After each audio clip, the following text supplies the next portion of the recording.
Yeah, your dad's workaholic.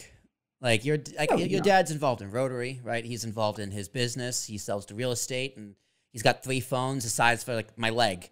So 3 phones. Yeah. He probably does have 3 phones. Yeah, I know one of them's like this big. One of them folds. Well, he had the very first car phone that I know of.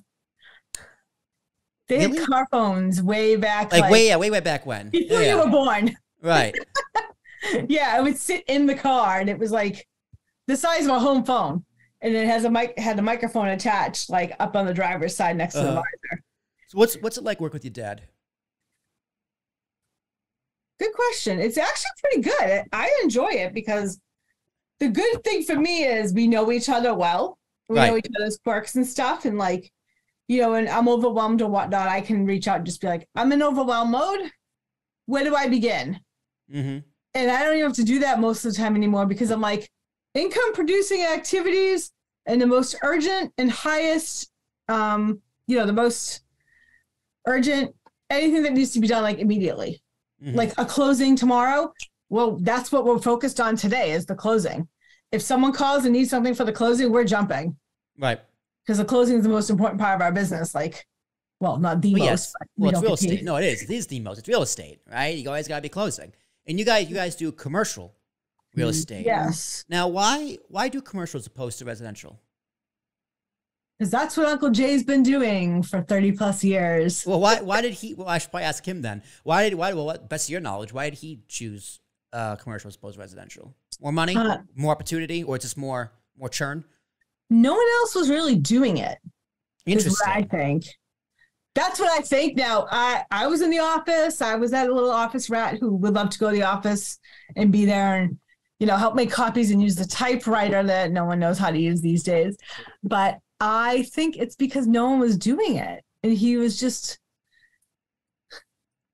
the other thing is too, and this is what I like to tell people, like, do you want to work nights and weekends or do you want to work during the week? Like, what do you value most? Because most of the commercial stuff takes place, we'll say 8 to 6, 8 to 7, Monday through Friday. Some on the weekends, very light. It's your choice. But most of the residential stuff, the showings, the open houses, nights and weekends. Now, I'm going to hear from 20 residential agents saying, but Ange, I do like 40 hours worth of work during the week or 30 hours. Like, I don't work every Saturday and Sunday. I don't expect you to. I really believe in everybody having a day off. So yeah, there's certain things you can do during the week, but how many of you have open houses at noon on a Tuesday that aren't for brokers only? So we don't even do open houses. It's individual private showings, which was very interesting when the pandemic hit and people did those. Oh, you're going to book your time slot to go through. I was like, oh, welcome to my world. And people are like, what? I'm like, yeah, except I don't have 40 people trying to see a house. I have like 20 people trying to see this property, and it's spread out over time. So it was very interesting because I was like, you guys just got a glimpse into my world, but also how do you manage 40 people who want to see the house as opposed to, come in this 2-hour time block open house and we'll do a couple of one-on-one appointments. Well, how is commercial real estate really, I guess, changed over the past few years in a post-COVID world, right? And in inflationary times, right? Are we into a recession? At that point, does it really matter? How is all those factors play into a commercial real estate of even just like a residential area? Because we know how it's hitting cities, right? Some cities are heading, like New York City's getting hit pretty tough. Now, all the people are coming to the suburbs. Are businesses also coming to the suburbs? And how's the market looking? Well, it's interesting because COVID has changed many aspects of our world in general, real estate included. More people are working from home. I'm blessed with a 2-bedroom condo. Easy to turn my second bedroom into a little den/office. It already was there anyways. Some people don't have that luxury. One of my friends out in California turned her closet into an office and she called it a cloffice. I was like, this is the coolest thing ever. Like, I was like enamored with it. I was like, if only I could live in that small, tiny closet. But then there were people contacting us saying, in July and August, I can't be working full time in my house while my kids are like upstairs, downstairs in the next room doing school. I need a one-off office that I can go to 3 or 4 days a week. So we had that influx over that summer and fall of 2020 that we were dealing with. We don't do as much in downtown Boston. We're more of the suburb Boston, like Roslindale, West Roxbury, Dorchester.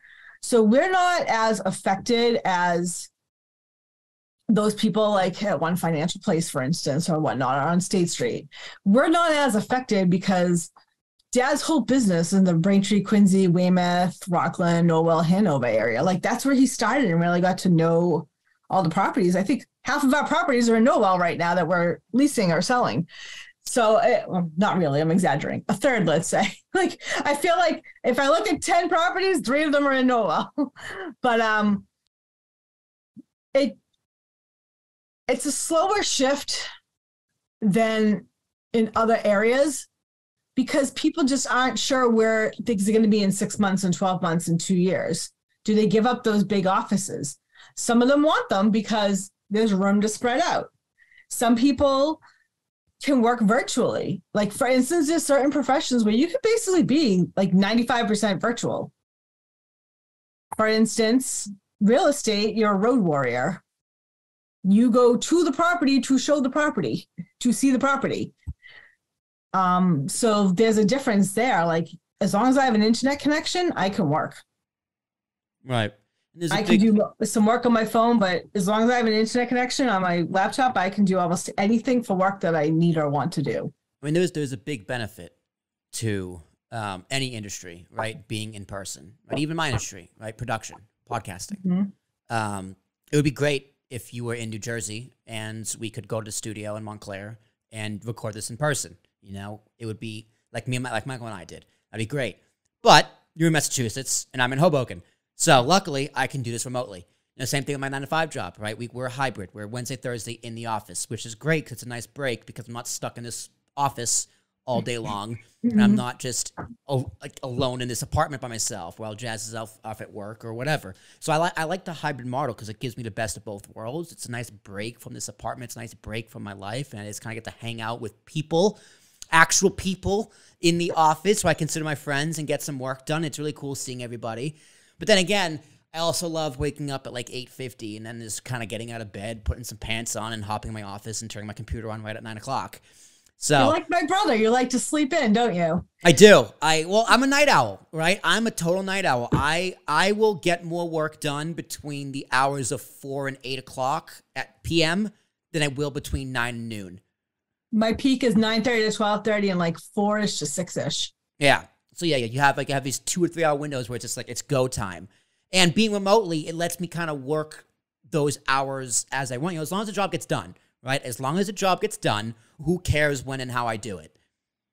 But like, so with real estate, right? Real estate, you have to show the place, right? Virtual tours are cool, but it's just you have to see it. Like when I did this apartment, when Jazz and I were looking at it, I had pictured exactly where I'd put things, and that's exactly where I put them. So you can't do that remotely. You can't do it with a virtual tour. So that works too. But with real estate, other than showing the place, what else do you really have to do in person? Really, other than kind of meet the client, like lunch meetings. Do a lot of lunch meetings, coffee breaks, stuff like that. It's interesting you say that, the client meeting, because we have one client we meet with every month via Zoom. Mm-hmm. We do all of our prospect meetings via Zoom, almost all of our client meetings via Zoom, just showing properties in person.